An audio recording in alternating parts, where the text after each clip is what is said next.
Minsan, dumadating sa buhay natin yung mga hindi natin naasahang pangyayari.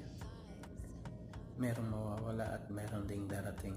Pero isa lang ang sinisigurado ko, base sa aking mga nakasagupa at base sa aking napatunayan, walang imposible.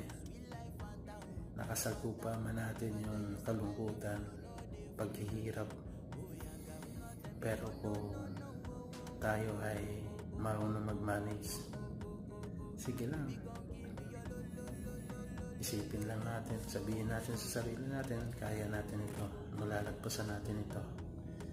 At syempre sa bilis ng panahon, hindi natin naasahan na darating tayo sa mga tagpong ito na tayo.